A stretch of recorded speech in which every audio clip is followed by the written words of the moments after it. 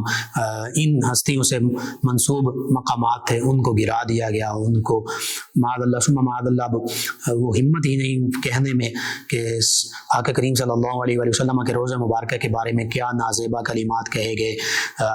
نبی کریم صلی اللہ علیہ وآلہ وسلم کے ازواج مطہرات رضی اللہ عنہ کے حوالے سے، سیدہ خدیجہ الکبریٰ رضی اللہ عنہا کے حوالے سے معاذ اللہ ثم معاذ اللہ یہ الفاظ مجبوراً کہنا پڑتے ہیں کہ یہ کہا گیا کہ اٹھ کر تو اپنی پوجا کرواتی رہی، اب اپنی پوجا کروا. معاذ اللہ ثم معاذ اللہ ایسے معاملات دل چھلنی ہو جاتا ہے. یہ امت مسلمہ جن میں جو افتراق کا بیج بویا گیا کہ ڈیوائیڈ اینڈ رول، انہیں آپس میں تقسیم کرو اور ان پر حکومت کرو،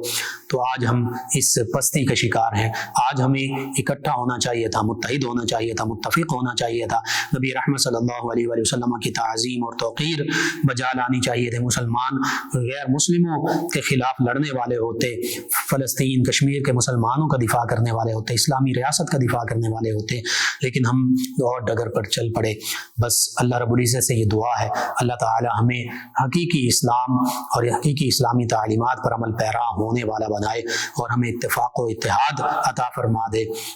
ہمیں وہ جذبہ عطا فرمائے جو صحابہ کرام علیہم رضوان، اہل بیت کرام علیہم رضوان کا تھا، جو نبی رحمت صلی اللہ علیہ وآلہ وسلم کی حقیقی تعلیمات تھی. ناظرین سامعین، پروگرام یاد الہی کا وقت ختم ہو جاتا ہے. انشاءاللہ کل صبح دوبارہ آپ سے ملاقات ہوگی پروگرام یاد الہی میں. اپنی میزبان محمد لقمان رضا اور ہماری ٹیم کو اجازت دیجیے. اللہ نگہبان. اللهم صل على